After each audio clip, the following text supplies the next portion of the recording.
勒好，上好了，上好了。刘长岭击落一架96舰战，残骸在汉口与青山之间找到。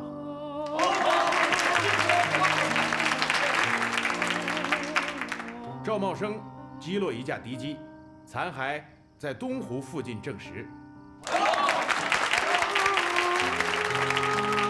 杨孤帆击落敌机一架，坠落于黄陂和汉口之间，也已找到。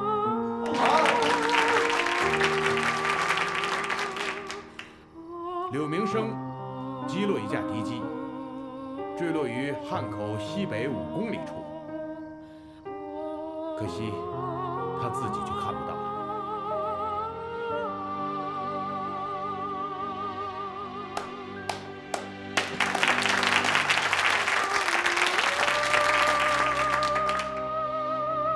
赵中尉撞下一架敌机，在戴家山附近的农田里找到，但是他自己的座机也在同一地点。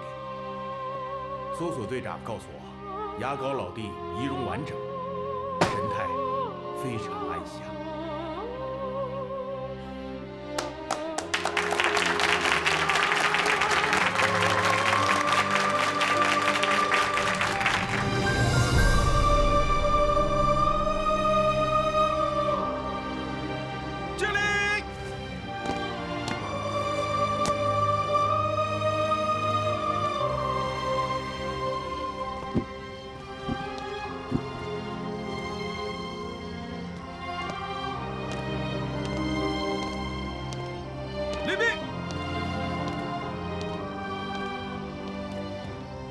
巴拉诺夫将军，委员长让我代表他向贵国的勇士斯米诺夫及家人，还有贵国的政府表示深切的悼念。请您转告蒋委员长，作为伟大苏联的代表，我们将一如既往地履行我们的职责，绝不后退一步。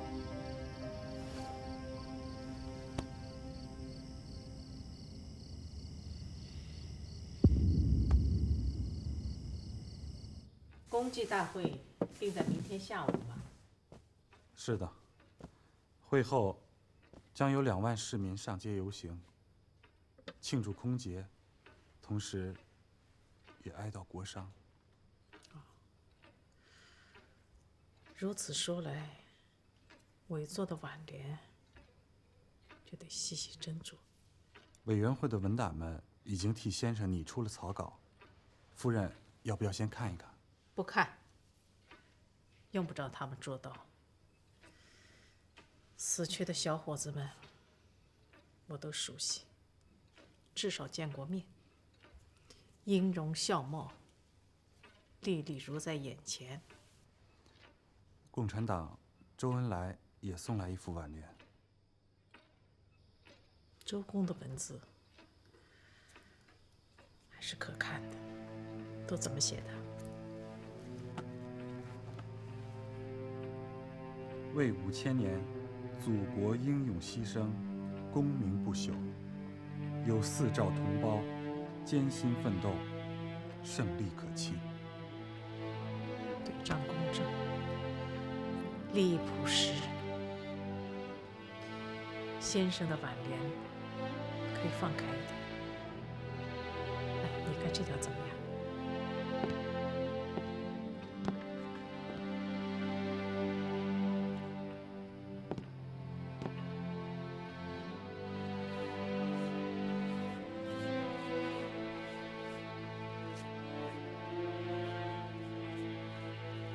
武汉据天下之中，歼敌太空，100万军民养战机。有情景之感。滂沱挥同胞之泪，丧我粮食。九霄风雨招阴魂。好，有割骨之痛。就送这一幅吧，代表先生和我。好。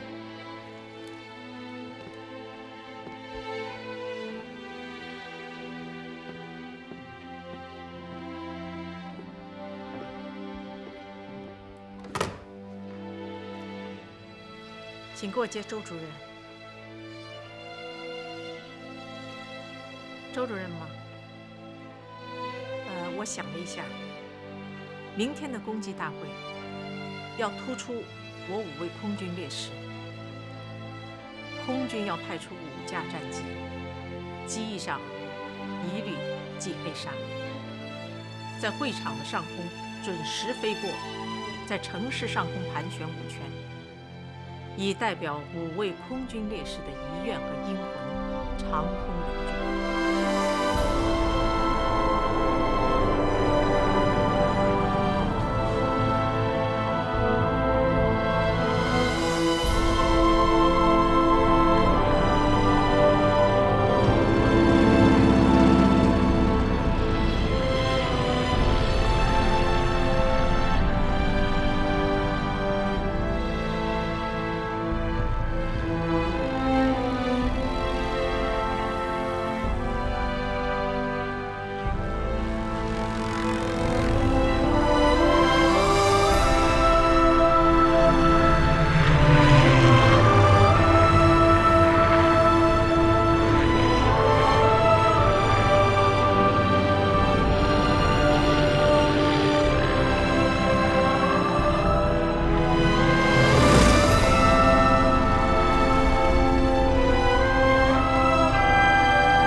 不知道怎么了，老是放心不下，想接到你的来信。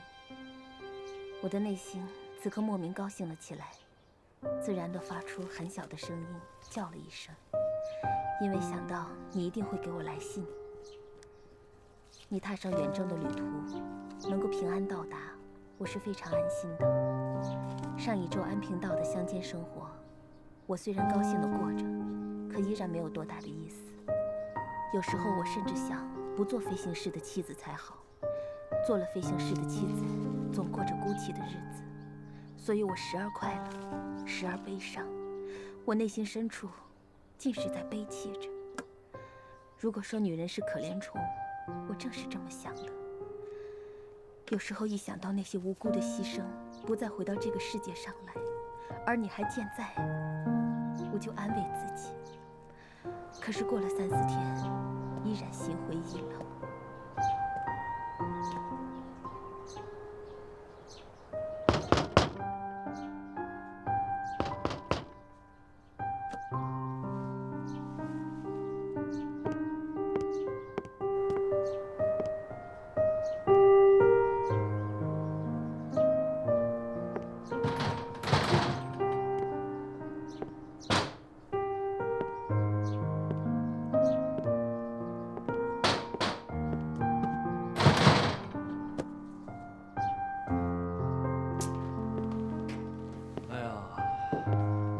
闺房就是闺房啊。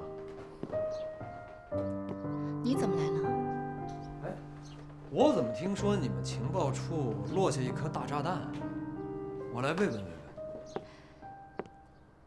只是天线被炸坏了，人没事儿。写什么呢？给我写情书呢？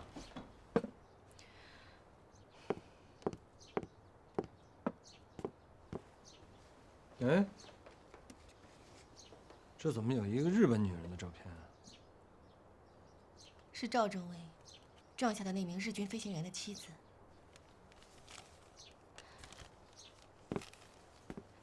还有这封信。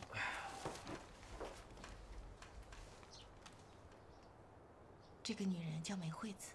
嗯，文如其人，是够美的。这飞行员比我幸运多了，有这么一个贤惠的妻子和健康的儿子。凄凄惨惨，悲悲切切。读了它，你才会知道，不只是中国的妻子们在受着煎熬。给他回封信。我你不行，你在这方面没有感受。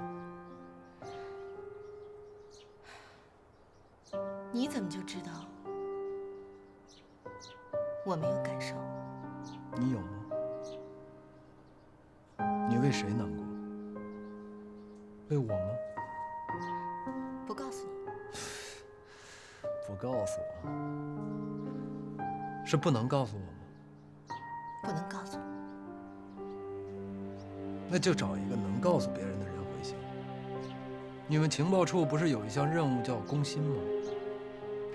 认认真真给美惠子回封信，告诉所有的日本女人事情的真相是什么。这倒是个好主意。这不是主意，这是中国人传统的品德。能攻心则反则自安，从古之兵非好战。你说什么？这不是我说的，这是成都武侯祠写诸葛亮的上言。说你自己的吧。我呢，治兵很不错，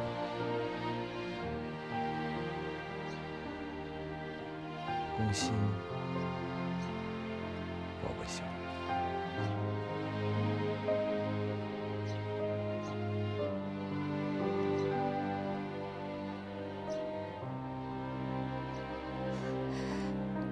我知道该找谁写了。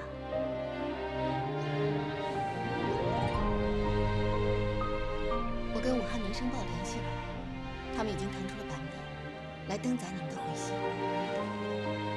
同是女人，尽管互为敌国，可感受怎么如此一样呢？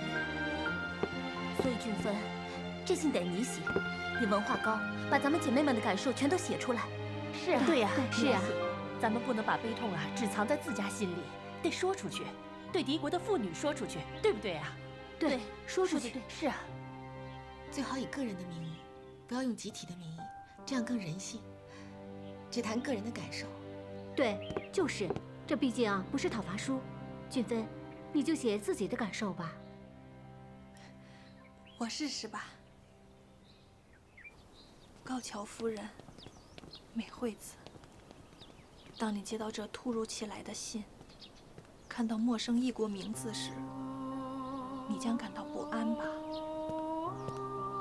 愿你平静一下激动的心情。在这儿，我将带给你一些你时刻总在挂念的消息。高桥君的遭遇和下落，和我们这些惨痛的经历中所获得的宝贵教训。是的，你的高桥从2000米高空坠落在江汉平原的一片农田里。那片农田里的稻树刚刚养花，我们的士兵已将他的遗骨妥为保管。如果有合适的渠道和机会，我想你会看到他的。从这一点上，我还是羡慕你的，因为我自己的丈夫，他的坐骑凌空解体后，直接坠入了深深的东海，他也将注定要孤独地长眠于海底。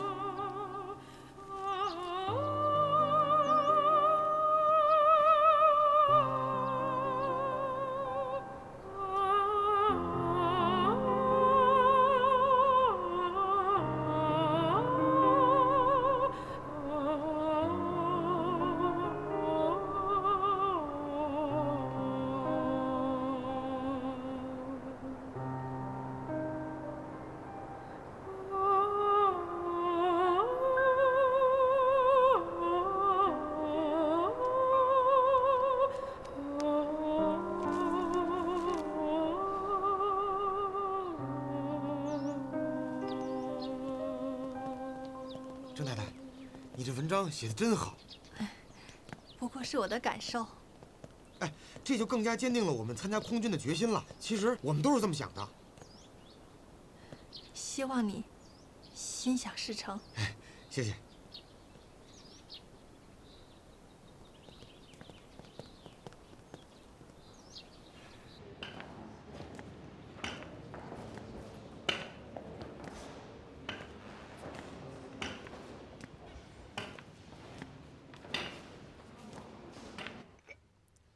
回来了。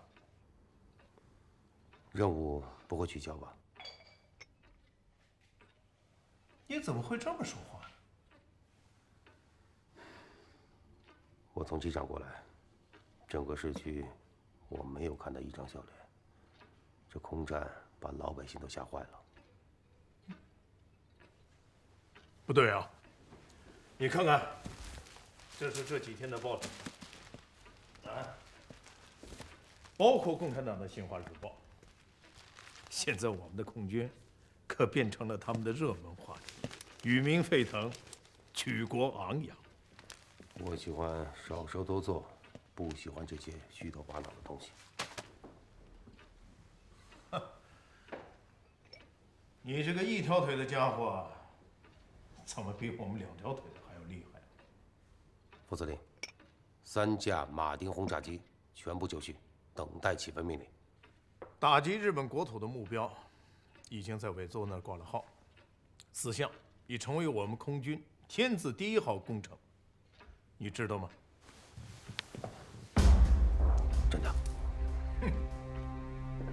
于天，哎，你既然接管了飞机，那就给我全权的负责此事。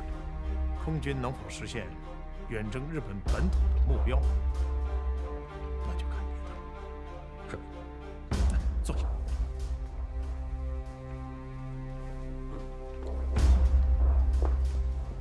首先是选人，3架马丁飞机的所有飞行人员必须一一挑选，无论是技术上还是人品上，都有严格把关。人选好了以后，还要进行适应性的飞行训练。如此长距离的海上飞行，需要各个部门的配合才行，这事儿也得让完全的来协调。啊，我只是给你一个提示，委座侍从时，一个飞行员不错，早年曾经在汉莎公司学的就是海上飞行，职业特殊，人才难得，找到他，让他做你的长进。这么说，我们就有了第1名飞行成员了。有记有记不啊！等安你啊！来，改天咱俩接触接触啊！来，刘爷啊，这是110元，你不要这个样子呀！我有给你690元，让你帮我代转。我回家才知道，你给我老婆汇了800元呐！你不要这个样子呀！那又怎么了？嗯，说不定就这110元才保你平安回来。唉，天道之书不由人算。我回来了，牙膏柳明生又走，这又该怎么解释呀？打仗嘛，总是要死人的。有几个像你小广东这么运气？少则又少。我这命啊，哪里是什么运气啊？生生的，是那一个野战营救护所所有的兄弟姐妹拿命换来的。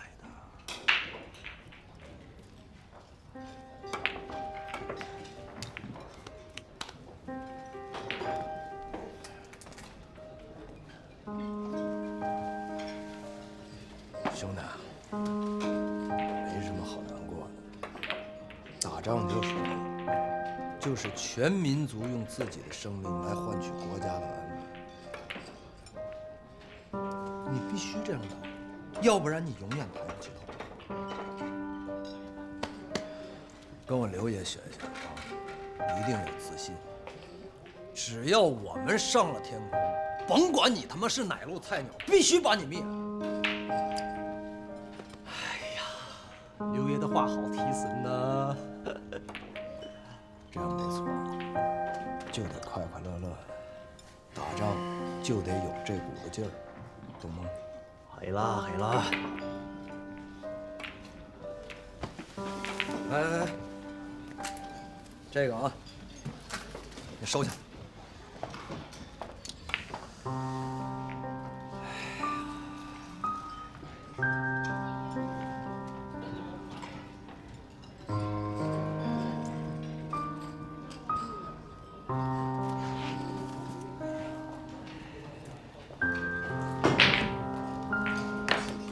明达兄，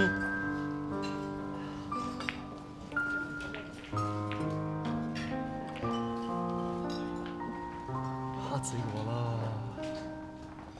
有那么可怕吗？咱俩不一样，都刚从医院回来。哎呀，你有没有搞错啊？我跟你啊不一样的啦。别那么绝情。看看酒吧里头，咱们能叫出名字的还剩几个？自打南昌出征以来，飞行员换了一茬又一茬，这一转眼，咱俩都成老帮菜了。系啦系啦，一把火把你明达兄烧硬朗了，头头了吗？就是破了点相，讨老婆困难点，别的什么也没有。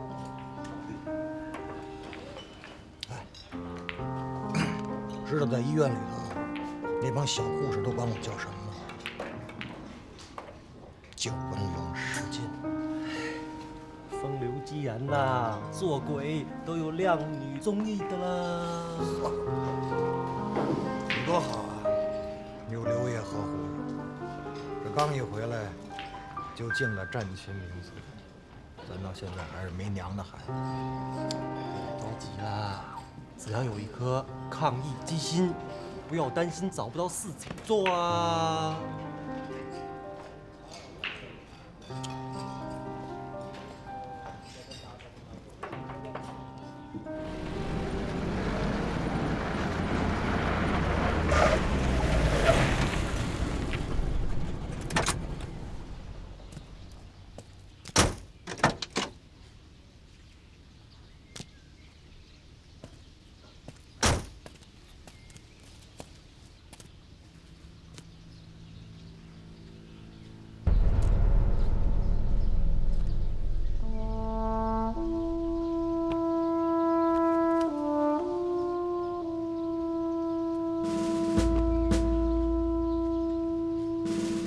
华支援队的总领航员巴拉诺夫将军，按照日前商定，贵部应于明日凌晨5时整出击台北松山机场。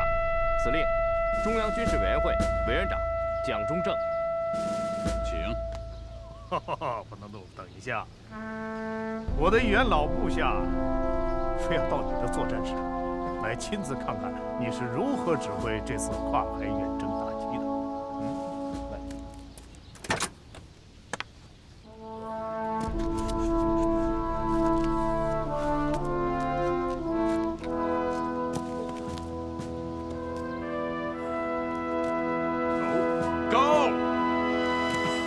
巴拉诺夫将军，巴拉诺夫将军，你不愧是一个老飞行员。这次，请允许我代表委座，预祝你取得成功。不是我，是我们，全部40架 C-62轰炸机，有5架由中国飞行员驾驶，从南昌起飞。你想得非常的周到啊！哎，那边是什么声音？来了一个慰问团，正和我们4大队联谊座谈呢。是说过多少遍了？像这样的活动全部取消。社会的活动那么多，这个活动那个活动，把我们飞行员的心都给活着走。将军，多少慰问团我们已经买下谢绝了。这个慰问团，您不得不请。哪个团？佛教僧侣救国团，他们都是些和尚尼姑，我们整天在天上，他们都是和天人打交道的，所以没人敢拒绝。那倒也是。总领航员同志，你知道菩萨的殿堂为什么叫大雄宝殿吗？自古菩萨乃凶器。哦，是这样。哎，你不妨跟我一块去看一看。你们大战来临，去沾点佛家的圣迹，无往而不胜。好啊，那我去看看，多谢了。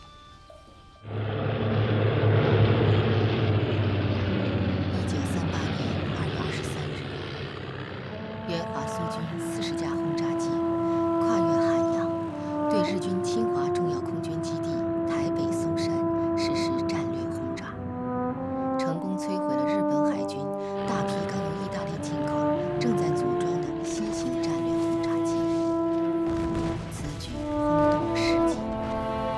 日本当局在事件后将其驻台行政长官罢免，机场指挥官被送交军事法庭法办。此战成为中苏两国并肩打击法西斯侵略者最为成功的战略之一。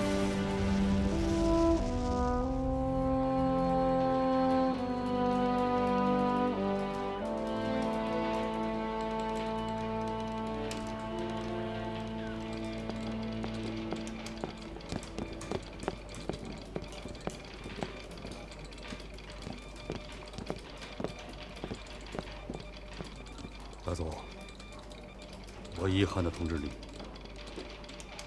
海军航空本部原先答应给你们换装的20架意大利最新型轰炸机已经被取消了。为什么？因为他们在此次的台北被炸中，统统丧失了。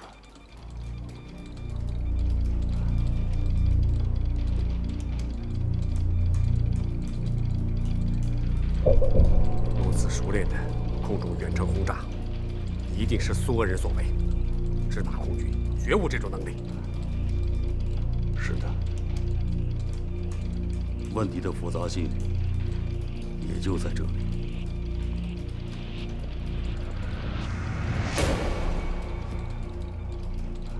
我们明明知道红色苏维埃插手了支那战场，但是我们又无法公开说明此事，只能打掉了牙往肚子里咽。目前我们还没有能力北进对苏作战。可这个恶气，我实在难以下咽。台北机场一向是我陆空航空联队的大本营，咽不下也得咽。除非我们能够迅速地结束支那战争，而且是体面的结束。怎么体面？征服它。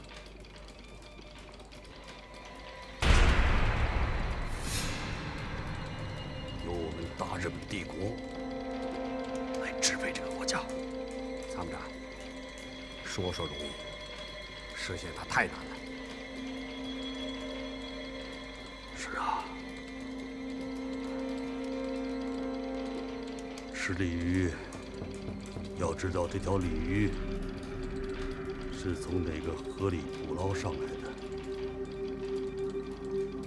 也很难。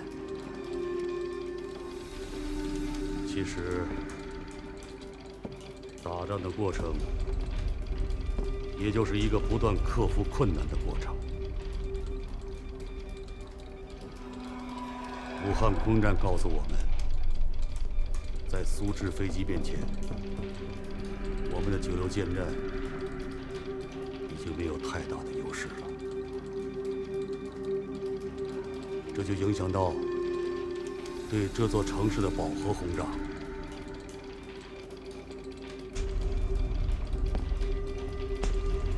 山下七郎给我来了一封信，他告诉我，帝国的工程师已经研制出一种最新型的战斗机，目前已经经过了风洞试验，不久，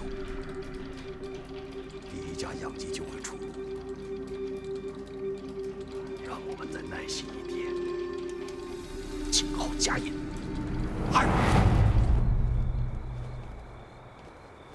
再完成3项测试，这飞机就可以交付使用了。是啊，我说我上去。好，您请。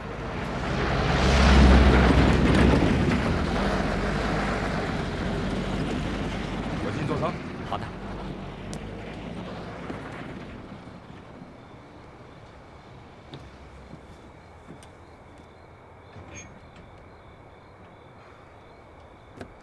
我说，真的不错啊！坐这里边感觉有了，可惜现在它不能起飞。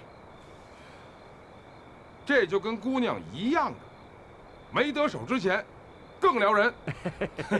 行啊，川少大尉，听说你很讨女人喜欢。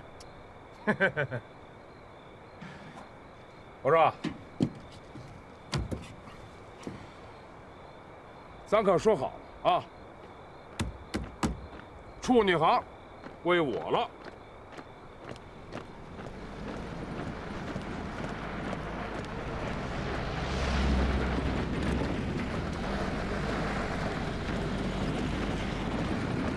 你好啊。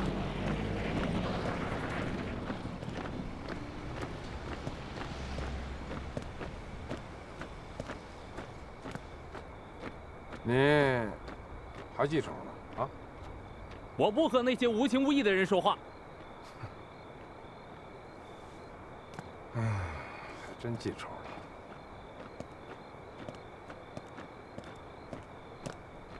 长官，你看。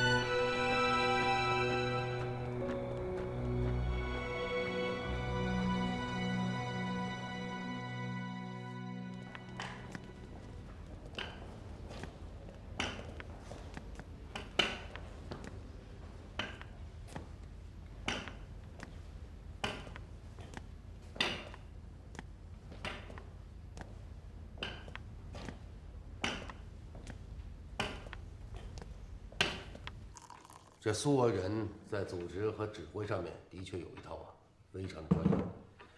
他们的飞行员的素质可比我们高多了。谢谢。所以啊，必须要总结。当然了，这次我们的5名飞行员也有运气的成分，偏偏是从南昌起飞的12架编队飞机迷航，未能参加战斗，又恰恰是中方的一个机组在返航的当中，由于燃油耗尽，迫降时错把湖面当成了水田，机毁人亡，成为这次行动唯一的损失。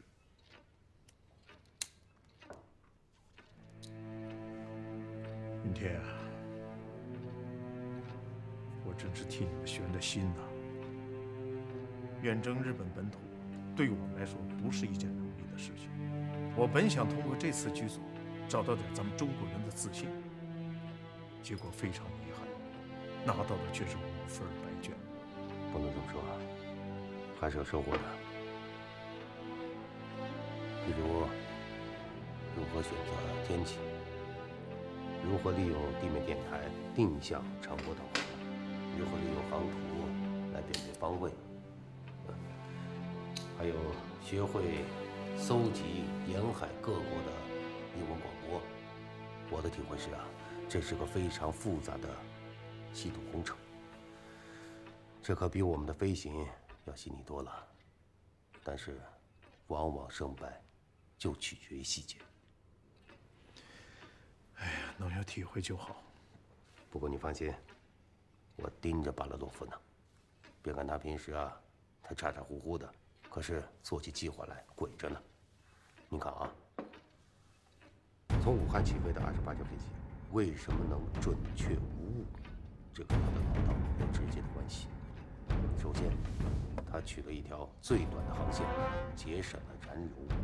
然后，他让他的机组在5500米的高空飞行，机上没有氧气设备，飞行员就这么缺着氧憋着气，到了台湾海峡才让降到2000米。我以为他会飞往台北，没想到他让他的机群迅速地通过了台湾北部，然后突然折回海峡西线，一个恶音扑食。哼，这小日本可被他弄晕了，就在毫无防备的情况下，被炸得稀里哗啦的。这个巴拉诺夫我是非常清楚。究其回肠啊，他的肚子里种了无数个小菩萨，不是个省油的灯啊。云天啊，对待敌人可不能太老实。哎，在这一点上，你还必须得好好跟他学学。今后做事儿不能太实诚。我们这次老实巴交的，一个都不要。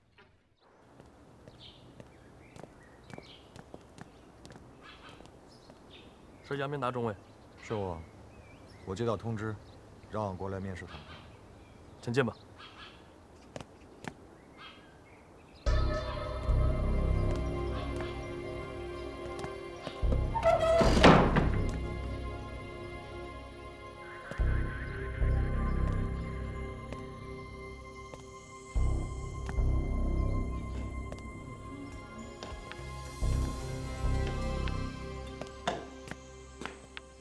杨明达，高德座。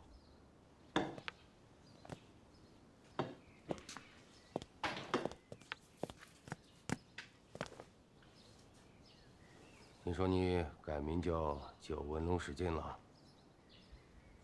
都是他们开玩笑瞎叫的。梁山好汉的名字别辜负了。走吧。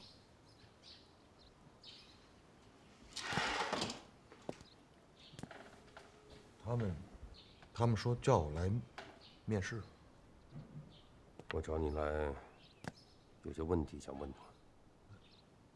你能不能跟我说说，当初你误中租界的那2个炸弹，是不是完全出于技术上的原因？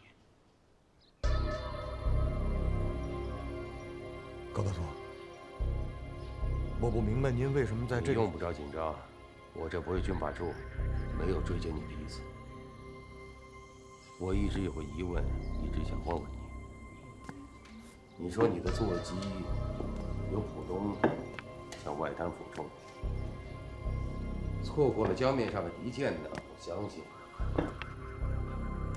可后来落弹的地点居然误差那么大，不应该完全是技术上的原因吧？我要听的是实话。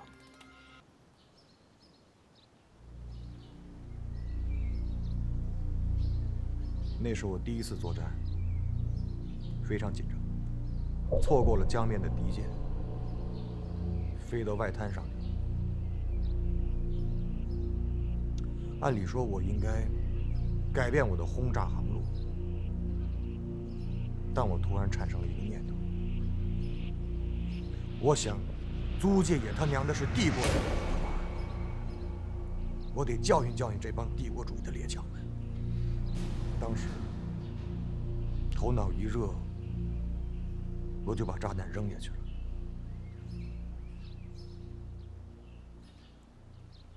我实在没想到会伤及那么多的无辜。委员长要处决我，我认了。可后来又把我给赦免了。从那个时候起，我就憋了一口气。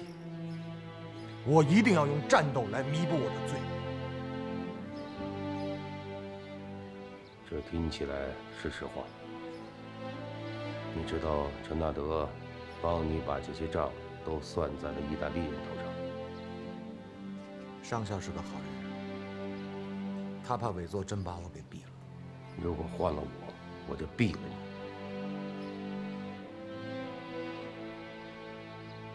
杨明达，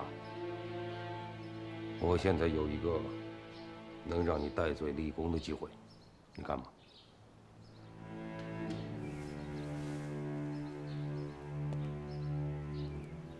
我正在执行一个特殊的使命，能让你成为一个当之无愧的战士。